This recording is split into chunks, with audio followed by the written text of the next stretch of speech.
ship sets its sails against the morning light, and you're off across the waves. The Sea of Swords allows your passage without incident, and in a scant amount of time, you are on to truly open waters. A score or more of days pass, but the aptly named trackless sea seems to stretch before you without end. The waters are calm, though the wind remains steady and sure. The merchant vessel your employer has chartered is a fine ship, but her crew is not accustomed to journeys so far off the established trade routes.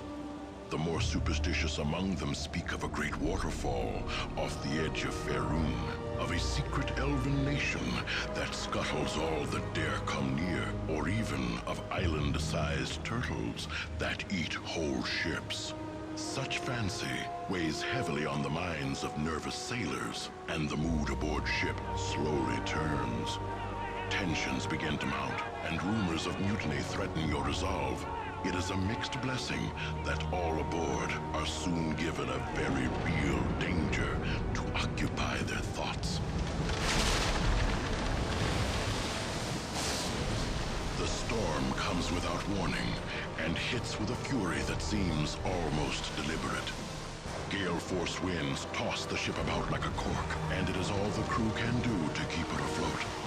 Their efforts, though valiant, are ultimately futile. And when the main mast splitters, you know the ship is lost.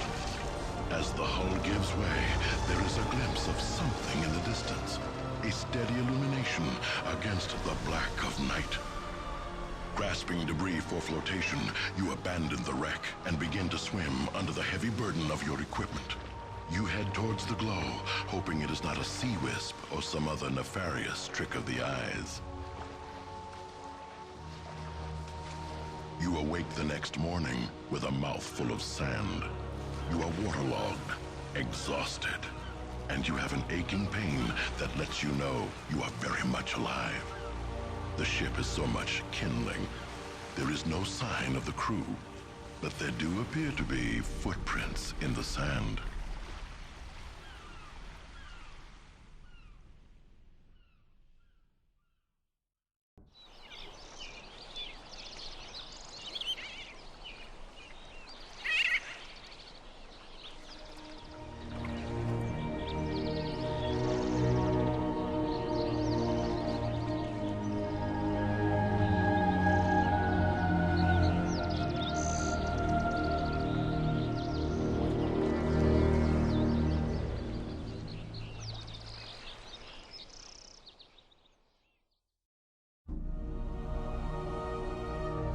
The journey home is mercifully without incident, though the events on the Isle you left behind continue to weigh heavily on your mind. On the surface, it would seem that you have succeeded in your mission and found the remnants of the legendary Baldur's ship, if not the ultimate fate of the man himself. The cost of this information was high, however, both for you and for the island's inhabitants. Aside from their missing chieftain, they will never leave their island home, though likely this is for the best of all concerned. You have left with your life, and a rich reward awaits your return to the mainland.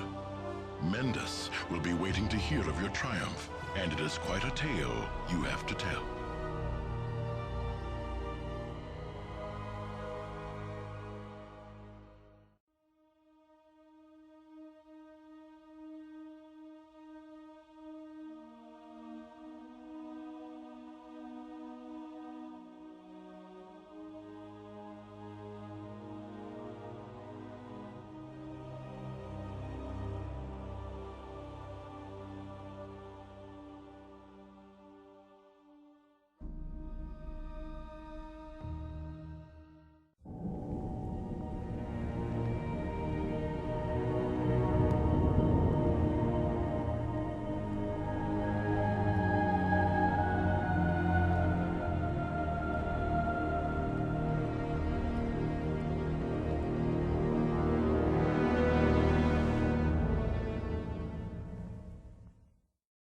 Your journey has come full circle. Duke Elton has asked that you travel back to Candlekeep, where you must spy upon the leaders of the Iron Throne. While it troubles you that such evil men now make use of the Great Library, and you wish the circumstances of your visit would be different, it will still be a pleasure to return to your former home.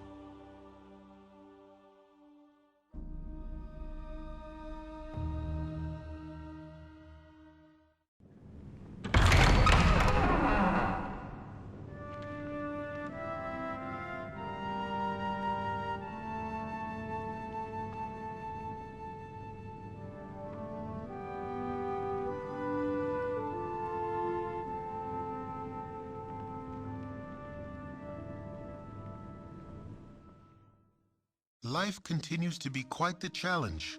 You have been accused of murdering the Iron Throne leaders, and the Flaming Fist will undoubtedly hound your every step because of it. Despite all of this, you must return to the city of Baldur's Gate, the very lair of your accusers. You must find and expose the one who is responsible for your predicament. You must find Saravak.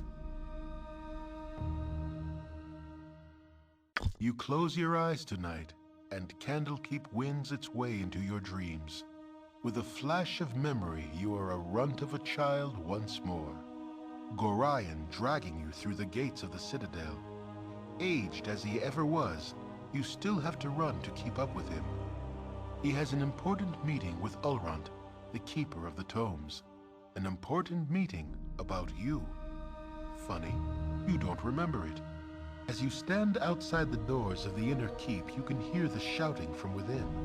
Gorion is uncharacteristically loud and seems quite irate. You don't know why he bothers, really.